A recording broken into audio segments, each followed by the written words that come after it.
रामायण में भगवान राम, लक्ष्मण और उर्मिला के पात्रों की यह कहानी अति महत्वपूर्ण है। इसमें कर्तव्य, बलिदान और भक्ति के गहरे अर्थ छिपे हैं। लंकापति रावण के वध के बाद भगवान राम माता सीता और लक्ष्मण के साथ अयोध्या लौटे। उन्होंने कई वर्षों तक अयोध्या में राज किया, जहां शांति और समृद्धि का शासन था। लेकिन एक समय बाद अचानक ही अयोध्या में काल आ गया, यानी काल के देवता। उन्होंने भगवान श्री राम से कहा, मुझे आपसे एकांत में बात करनी है।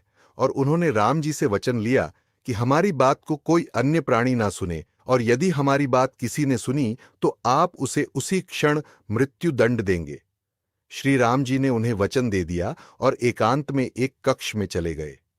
उन्होंने कक्ष के बाहर लक्ष्मण जी को खड़ा कर दिया और कहा, लक्ष्मण, मेरे भाई, कोई भी इस कक्ष में ना आ पाए जब तक हमारी वार्तालाप समाप्त ना हो जाए। कुछ समय बाद ऋषि दुर्वासा वहां आए और वे स्वयं भगवान श्री राम से मिलना चाहते थे। लक्ष्मण जी ने उन्हें बहुत मना किया, परंतु वे नहीं माने। दुर्वासा जी को गुस्सा आ गया और उन्होंने क्रोध में आकर कहा, अगर मैं श्री राम से नहीं मिला तो मैं पूरी अयोध्या और उनके वंश को श्राप दे दूंगा। ऐसे में डर के कारण लक्ष्मण जी स्वयं उस कक्ष में चले गए। लक्ष्मण जी ने जब कक्ष में प्रवेश किया तो वहां पर उन्होंने काल की तीव्रता को देखा। तब काल के देवता अपनी बात को पूरा किए बिना ही वहां से चले गए। यह देखकर भगवान श्रीराम चिंता में आ गए। फिर थोड़ा सोचने के बाद भगवान श्री राम ने लक्ष्मण जी को मृत्युदंड न देकर राज्य से निष्कासित कर दिया। लक्ष्मण जी के लिए राज्य से निष्कासित होना अत्यंत दुखदायी था, क्योंकि इसका मतलब था अपने भाई और भाभी से दूर होना, जो उनके लिए मृत्यु के समान था।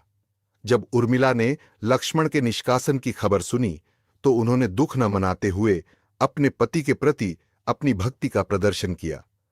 वह जोर जोर से हंसने लगीं और बोलीं, मेरे पति ने हमेशा धर्म का पालन किया और हमेशा अपने परिवार और अयोध्या की भलाई के लिए अपना कर्तव्य निभाया। उनके बलिदान का यह क्षण उनके धर्म के प्रति उनकी निष्ठा को दर्शाता है। उनका हंसना एक प्रतीक था कि वह अपने पति की भक्ति और बलिदान को समझती है और इसे स्वीकृति देती है। लक्ष्मण ने अंततः अपने कर्तव्य को पूरा करने के लिए समुद्र में समाधि लेने का निर्णय लिया। यह निर्णय उनके जीवन का सबसे बड़ा बलिदान था। उर्मिला अपने पति के इस महान कार्य को देखकर अपने प्राण त्यागने का निर्णय करती है। उनका प्यार और भक्ति असीम थी और उन्होंने अपने पति के साथ आत्मिक रूप से जुड़ने का संकल्प लिया। यह कथा रामायण में कर्तव्य, प्रेम और बलिदान की जटिलताओं को दर्शाती है। उर्मिला और लक्ष्मण के कार्य आत्मत्याग और निष्ठा के आदर्शों को उजागर करते हैं। यह कहानी इस बात का प्रतीक है कि व्यक्तिगत बलिदान अक्सर समाज के कल्याण के लिए आवश्यक होता है और सच्चे प्रेम और भक्ति का कोई मोल नहीं होता। दोस्तों, अगर आपको यह कहानी पसंद आई हो तो कृपया इसे लाइक, शेयर और चैनल को सब्सक्राइब जरूर करें। और यदि आप ये वीडियो फेसबुक पर देखें तो फॉलो करना न भूलें, ताकि हम आपको ऐसी और भी प्रेरणादायक कहानियां सुनाते रहें।